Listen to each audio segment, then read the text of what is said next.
before I show you the Thomas engines, I'll show you the old Sturgis locomotive on the HO track. And yes, it works. And so does that one. I'll show you that one too.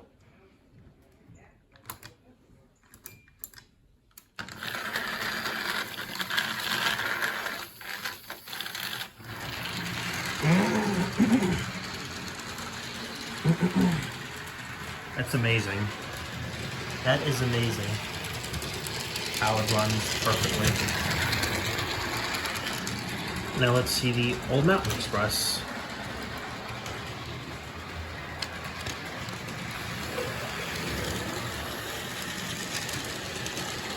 They don't derail nothing.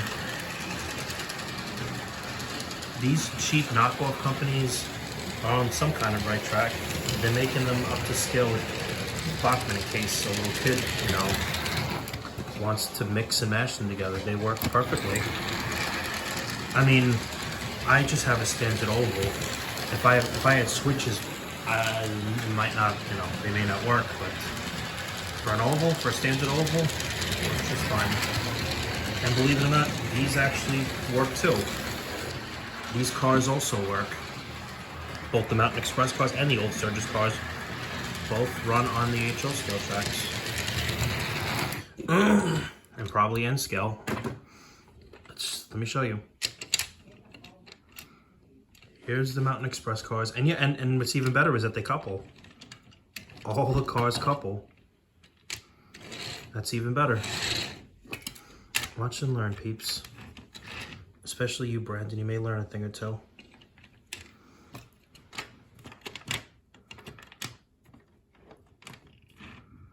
Oh, wrong way.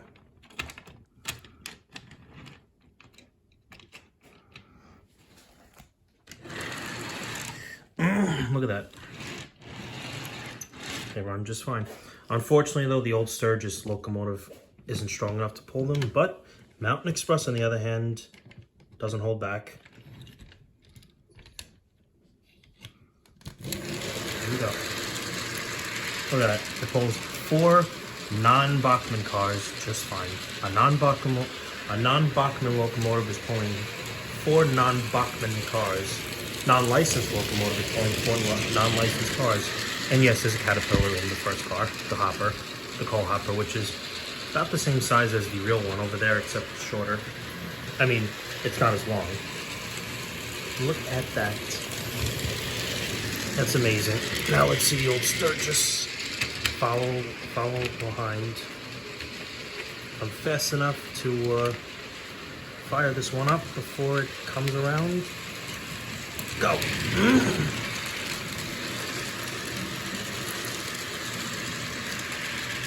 There. If I ever decided to play with my trains one day and I didn't have time to clean them and plug this in, just use these.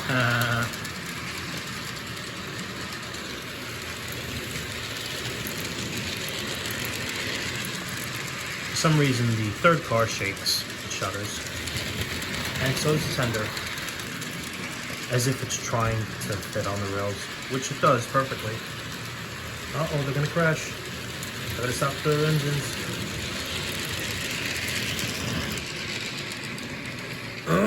One runs on a button, the other runs on a switch.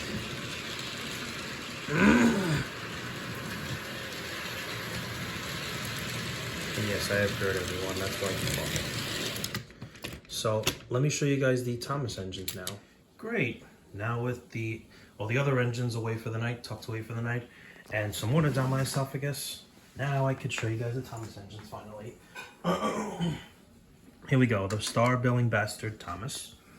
Eyes are a little bit wonky when he moves, but still works perfectly.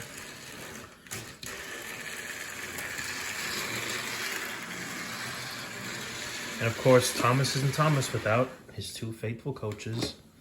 Annie and Clarabelle.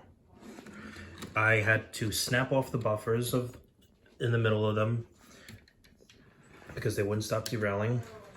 Thomas is one of the few engines, if not the only engine, that I didn't have to make any changes to for the new track. This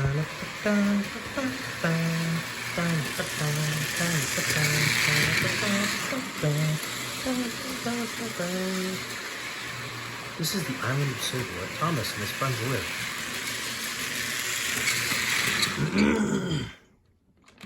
Okay, so it's Thomas. Alrighty, next engine is Henry the Green Engine. Edward would have been the real next engine, but I sadly do not have him yet. I will buy him eventually. The few changes I had to make with Henry is when I took his face off and put it back on, which is a feature that the Bachmann engines do. He, it kept popping off. So I had to tape it back on. Also, his front wheels, I unscrewed because he kept derailing, along with his front tender wheels. The only problem with taking the tender wheels off is that if he goes backwards, he derails very easily. So here we go, Henry. Oh, also, on the express coaches, I had to remove the bumpers in the middle because, again, wouldn't stop derailing. So I had to make a few sacrifices. But the rest looks pretty good.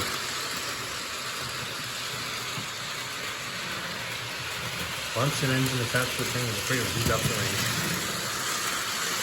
No, I'm not doing the 1952 incident, but oh, thank you.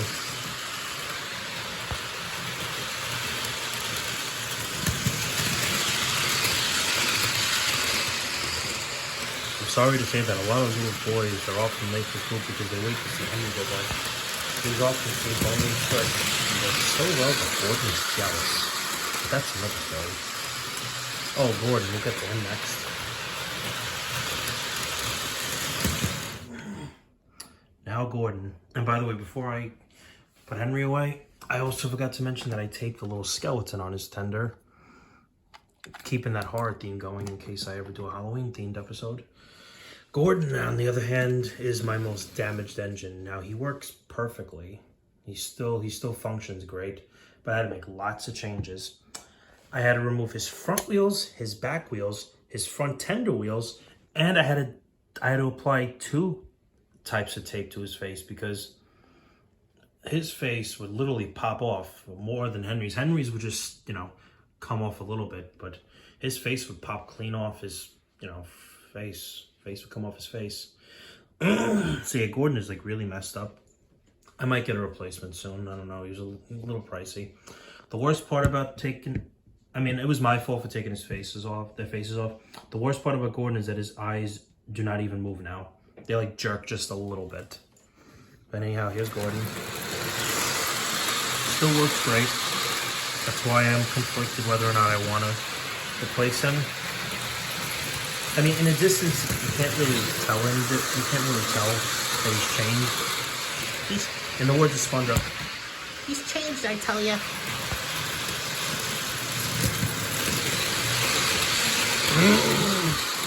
How about we do a Thomas Gets Tricked reference backwards, which I like to call the Strasbourg method, where every day out with Thomas is helped by another engine back to back because he's not strong enough. The 8 faster cars are too heavy.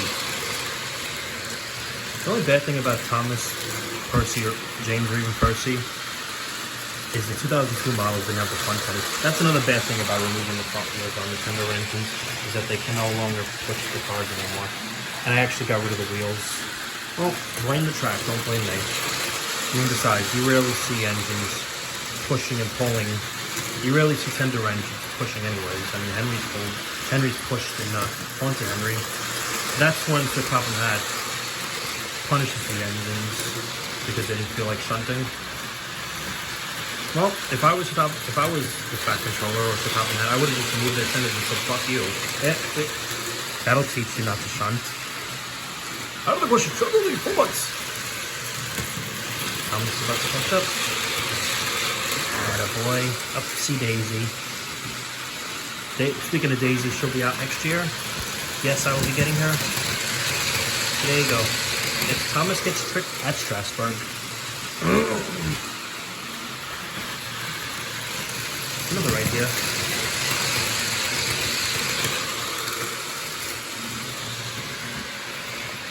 So, Now we come to our final engine. And now the final engine.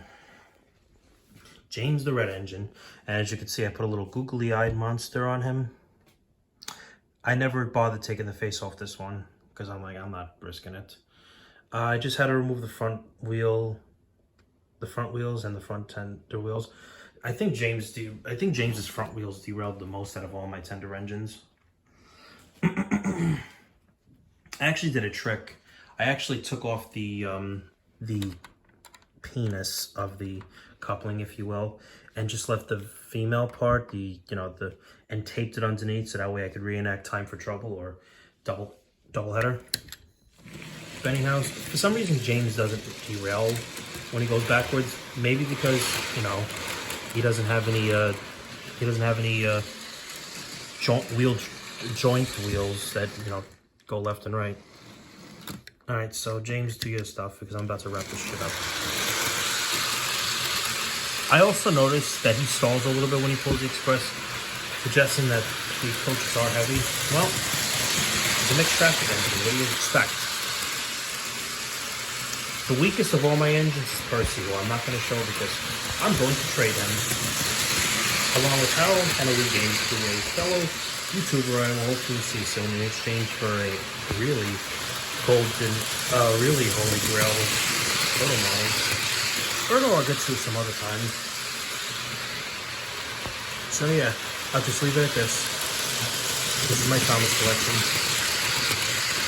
Bachmann-wise. And I'll actually show you my layout fast. See the rolling stock. Those two glass buildings actually open up. They're cookie jars. I got them on the job for cheap, for not that expensive. The big house has a rubbery spider I got from, I want to say, Dollar Deals in Linden, New Jersey. And this spider I think I got from Dollar Tree in Linden. It fit perfectly. Over here is a fence that came with a bunch of farm animals, and inside is this little zipper pack thingy. I use it as a giant clam, and I put a skull in there. So yeah, I have many possible ideas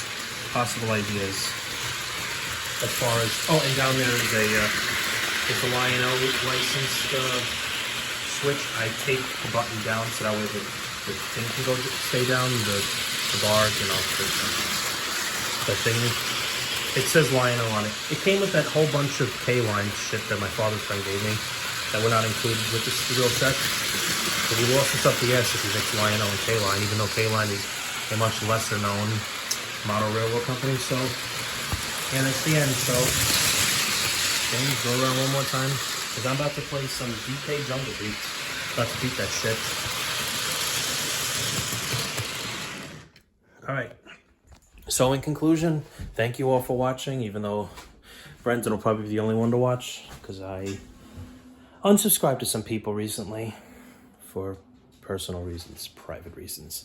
So yeah, peace, good night everyone. I'm Bebop or AJ Cure. Thanks for sitting through all my videos today on my day off. Back to work tomorrow. Peace, good night.